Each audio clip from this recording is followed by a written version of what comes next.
जय श्री राम, जय बालाजी महाराज। दोस्तों, आज हम एक बहुत ही इम्पोर्टेंट टॉपिक के ऊपर बात करने वाले हैं जिसका नाम है गुप्त नवरात्रि।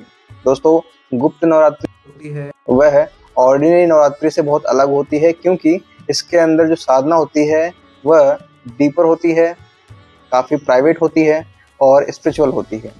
दोस्तों, अगर आप अपनी लाइफ में माँ दुर्गा की कृपा चाहते हैं, इनर स्ट्रेंथ चाहते हैं, प्रोटेक्शन चाहते हैं, तो यह वीडियो आपके लिए बहुत इंपॉर्टेंट है। सबसे पहले एक सिंपल सी बात समझिए। गुप्त नवरात्रि मतलब हिडन या सीक्रेट नवरात्रि।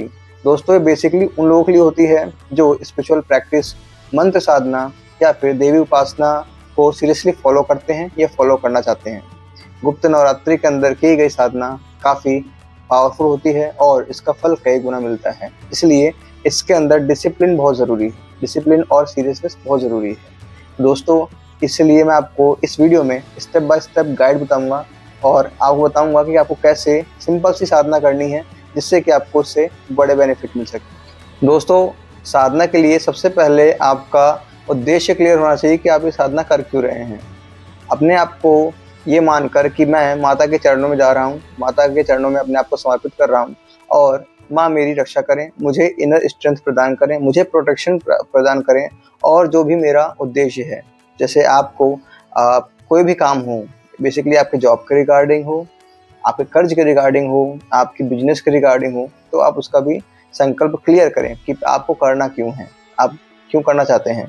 दोस्तों, जो फर्स्ट स्टेप होगा इसका वह आपका होगा स्नान से। सुबह ब्रह्म मुहूर्त में उठकर स्नान करें, ठीक है। 4 से लेकर 6 के बीच में टाइम आप चूज़ कर सकते हैं जब आपको उठना है। अपने घर के मंदिर में एक कॉर्नर लीजिए जो साफ़ सुथरा हो। जहाँ पर आपका घर का मंदिर हो, उस मंदिर में एक साफ़ सुथरा स्थान देख लीजिए जहाँ पर आप रोज़ बैठकर उपासना कर सकें, आप साधना कर सकें। दोस्तों, जगह साफ़ होना बहुत ज़रूरी है, क्योंकि जो एनर्जी है वो वहीं से बिल्ड होती है। अगर आप जहाँ बैठ के आप करेंगे वहाँ से एनर्जी बिल्ड होगी आपकी।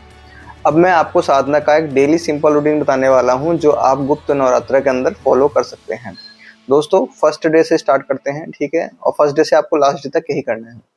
आप नहा धो लिए, नहा धोने के बाद में आपको क्या करना है, आपने जो स्थान साफ किया था एक मंदिर के अंदर, वो स्थान साफ करके आप वहाँ पे लाल आसन या पीला आसन लगा लीजिए। दोस्तों, लाल या पीला आसन लगाने के बाद में अगर आपके पास आइडल है माँ दुर्गा की, वेल एंड गुड, माँ काली की है तब भी चलेगा, तो उसको आप वहाँ पे रख लीजिए, आइडल रख लीजिए, है ना। उसके बाद में कलश स्थापना की व्यवस्था है तो कर लीजिए, यंत्र की व्यवस्था है तो कर लीजिए, नहीं है तो कोई दिक्कत नहीं, बेसिक सेटअप से भी काम चलता है।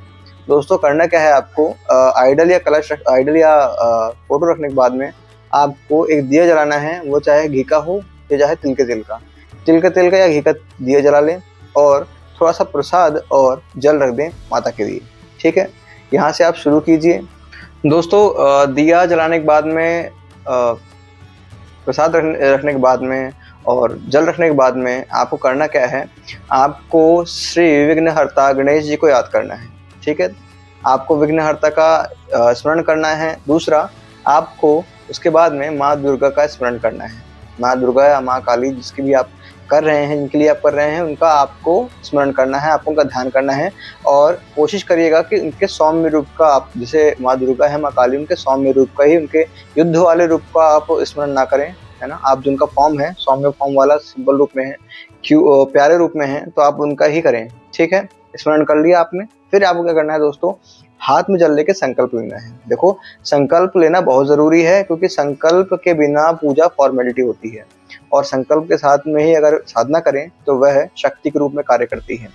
दोस्तों, हाथ में सबसे पहले जल ले लें आप, ठीक है। और उस जल से आप जल लेकर ऐसा बोलें कि हे माता रानी या माँ दुर्गा या माँ काली, माँ महाकाली, मेरा नाम ये है, मेरा गोत्र ये है, मेरे पिता का नाम ये है और मैं यहाँ पर रहता हूँ, ठीक है। मैं मेरे गुरुदेव भगवान को साक्षी मानकर या मेरे कुल देवता को साक्षी मानकर मैं हाथ में जल लेकर संकल्प ले रहा हूँ कि मैं इस उद्देश्य के लिए, आपका जो भी उद्देश्य है आप उनको बोल दीजिए कि माँ मेरी नौकरी नहीं लग रही तो आप उनके लिए बोल दीजिए। आपका अगर एजुकेशन से रिलेटेड कोई चीज़ है तो आप उसके लिए बोल सकते हैं, एग्जाम क्लियर नहीं हो रहा, या फिर अगर आपका बिजनेस नहीं चल रहा तो आप उसके रिलेटेड बोल सकते हैं, या जो भी आपकी इच्छा है आप उनको बोल दीजिए कि माँ मैं इसलिए ये उद्देश्य से मैं संकल्प ले रहा हूँ और आपकी 10 दिन की साधना कर रहा हूँ माँ, और मेरे इस संकल्प को आप पूर्ण करें। बस ऐसा करके आपको उस जल को ज़मीन पे छोड़ देना है, ठीक है।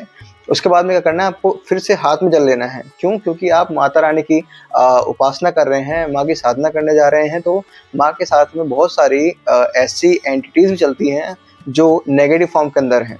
जैसे माँ महाकाली के साथ में यक्षिणियाँ और योगिनियाँ सब चलती हैं। माँ दुर्गा के साथ में भी सेम यही सीन है, ठीक है। 52 कड़वे और ये सब चीज़ चलती हैं। तो मैं उसका अलग से वीडियो बनाऊँगा कि माँ के साथ मैंने बना भी रखा है कि माँ के साथ कौन-कौन सी शक्ति चलती है, ठीक है। तो आपको हाथ में जल लेना है और ये प्रार्थना करनी है कि हे हनुमान जी महाराज, हे बालाजी महाराज, मैं आपको साक्षी मानकर इस जल से मेरे चारों तरफ सुरक्षा कवच बना रहा हूँ। आपको उपस्थित मानकर मैं सुरक्षा कवच बना रहा हूँ जल से, और आप मेरी रक्षा करें किसी भी प्रकार की नेगेटिव या गंदी शक्ति से, नेगेटिव एनर्जी से या किसी प्रकार की गंदी मलिन शक्ति से आप मेरी रक्षा करें। बस ऐसे बोल के आपको जो जल हाथ में लिया था आपने, उसको अपने चारों तरफ ऐसे घुमा देना है, ऐसे फेंक देना है, ठीक है। अब ये सुरक्षा कवच बन गया है, ठीक है। इसके बाद में आपको क्या करना है, अगर आपके पास माला है तो वेल एंड गुड, माला नहीं भी है तो आप रिमाइंडर सेट कर दीजिए, आधे घंटे का, 1 घंटे का, 2 घंटे का, 3 घंटे का, जितना पॉसिबल हो। उसके बाद में क्या करना है आपको कि उस माला को लेके या रिमाइंडर आपने सेट किया है, आपको इतनी देर मंत्र का जाप करना है दोस्तों। अब मंत्र कैसे जाप करना है आपको, अगर माँ दुर्गा का मंत्र है तो आप बोल सकते हैं ओम दुम दुर्गाय नमः ओम, ये मंत्र माँ दुर्गा का है, ठीक है। अगर आपको नेगेटिविटी से छुटकारा चाहिए, अगर आप किसी नेगेटिविटी से पीड़ित हैं या कोई नेगेटिविटी आपके साथ में है, तो अगर उससे आपको निजात चाहिए, उससे आपको छुटकारा चाहिए, तो आप माँ महाकाली का भी कर सकते हैं। ओम क्रीम महाकालिकाय नमः ओम, ओम क्रीम महाकालिकाय नमः ओम, ये महाकाली का मंत्र है, ठीक है। तो आप इन दोनों में से किसी मंत्र को आप चूज कर सकते हैं और उसका आप कर सकते हैं। हाँ, मैंने एक चीज़ नहीं बताई, जब आप संकल्प ले रहे हैं तो आपको संकल्प के अंदर ये बोलना है कि मैं इस मंत्र का जाप करूँगा, ठीक है।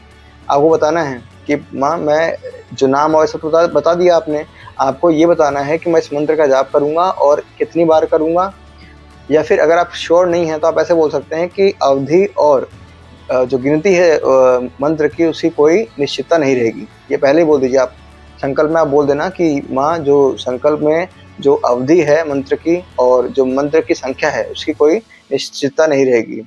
मेरे से जितना होगा मैं उतना मंत्र जाप करूँगा, जितने समय तक होगा उतने समय तक करूँगा, ठीक है। फिर आप मंत्र जाप करना शुरू कर दीजिए। मंत्र जाप आपका खत्म हो जाए एक बार, तो फिर आपको करना क्या है, आपको वापस से हनुमान जी महाराज से प्रार्थना करनी है, बालाजी महाराज से कि प्रभु आपने मेरी रक्षा की, किसी प्रकार की गंदी शक्ति मलिन शक्ति से आपने मेरी रक्षा की है, ठीक है। और यही मान कर कि आप हमें सदैव मेरी रक्षा करते हैं, आप मेरे साथ रहते हैं, तो इस वाले जल वाला सुरक्षा कवच मैंने बनाया था मंत्र जाप के लिए, मैं इसको हटा रहा हूँ, ठीक है। तो आपको सिंपल सा उस जल को यूँ हटा देना है, आपको बस यूँ करना है, अपने चारों तरफ ऐसे ऐसे कर देना है, ठीक है। कि सुरक्षा कवच हट जा, ठीक है, ऐसे। अब सुरक्षा कवच मान लो हट गया, अब आपको उठना है, आपको प्रणाम करना है, आसन को मोड़ना है, और जहाँ पर आपने दिया जला रखा है या आपका जो मंदिर है वहाँ पर एक छोटे से थाली में, छोटे से मतलब थाली का प्लेट में या छोटे से बाउल में स्टील के, आपको एक बतासा रखना है। बतासा रख के उस पर 2 लौंग रखने हैं और कपूर की टिक्की रखनी है, ठीक है। इसको रख के आप अपने कुल देवता को साक्षी मानकर, श्री हनुमान जी महाराज को साक्षी मानकर, मैं मेरी माता रानी में आपको भोग लगा रहा हूँ।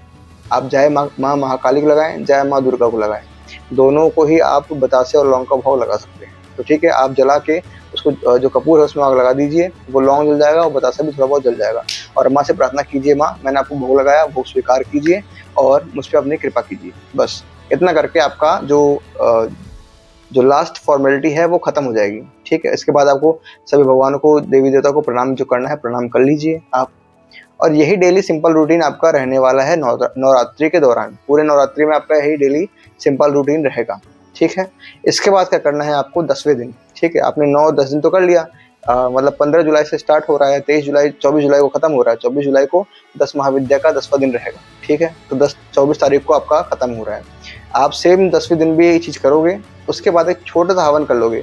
छोटा सा हवन कैसे करना है आपको, हवन सामग्री लानी है 108 आहुति आप दे सकते हो, तो 108 आहुति का आप हवन कर लीजिए। किसका? जो मंत्र जाप आपने किया है, जिस मंत्र का आपने जाप किया है उस मंत्र की आपको आहुति देनी है अग्नि में। कैसे देनी है? ओम दुम दुर्गा नमः ओम स्वाहा, ये इसकी 108 आहुति मिनिमम है ये। बाकी देने को तो आप 1008 दे दो, 10,000 दे दो, जितने आप आहुति दोगे उतनी ही स्ट्रॉन्ग तरीके से शक्ति काम करेगी, ठीक है। और मंत्र जाप का भी सेम यही रूल है कि जितना आप मंत्र जाप करोगे उतने ही इफेक्टिव तरीके से शक्ति काम करती है। तो 10वें दिन आपको यही करना है। और अगर महाकाली कर रहे हैं तो ओम क्रीम महाकालिका नमः ओम स्वाहा, तो आपको ये आहुति देनी है, ठीक है। और इसकी भी आप 108 मिनिमम है, बाकी आप 1008, 10,000, 1,00,000 तक आहुति दे सकते हैं, ठीक है। जितनी आपकी इच्छा है, जितना आप एफर्ट डाल सकते हो आपके ऊपर है, ठीक है। और लेकिन मैं आपको बता दूं, अगर आप मिनिमम से भी करते हो, ये मिनिमम वाला भी मैंने जो आपको बताया, ये आप करते हो तो इससे भी आपका इफेक्ट दिखेगा और बराबर दिखेगा, ये मेरी गारंटी है, मेरा अनुभव है। और मैं इस चीज़ को भी आपको एक पॉइंट बताता हूँ, इंपॉर्टेंट पॉइंट बता रहा हूँ कि आपको इन 10 दिनों के अंदर आपको अनुभव होंगे, अच्छे अनुभव होंगे। हो सकता है कि आपको सपने के अंदर माँ महाकाली के दर्शन हो, सपने के अंदर माँ दुर्गा के दर्शन हो, या माँ दुर्गा के किसी भी फॉर्म के दर्शन हो सकते हैं। हो सकता है आपके कोई पितृ हो तो उनके दर्शन हो सकते हैं, ठीक है। या आपकी घर में कोई अच्छी शक्ति हो तो उसके दर्शन हो सकते हैं। हो सकता है हनुमान जी के हो सकते हैं, क्योंकि जो उनसे कनेक्टेड है, भैरव जी के हो सकते हैं, ठीक है। तो ऐसी कोई ना कोई आपको अच्छा अनुभव होगा, ये गारंटी है मेरी, ठीक है दोस्तों। तो ये जो साधना है बहुत सिंपल है, बहुत सेफेस्ट तरीका है, मैंने बहुत सेफ तरीके से, बिना किसी तामझाम के सिंपल तरीके से मैंने आपको ये साधना बताई है।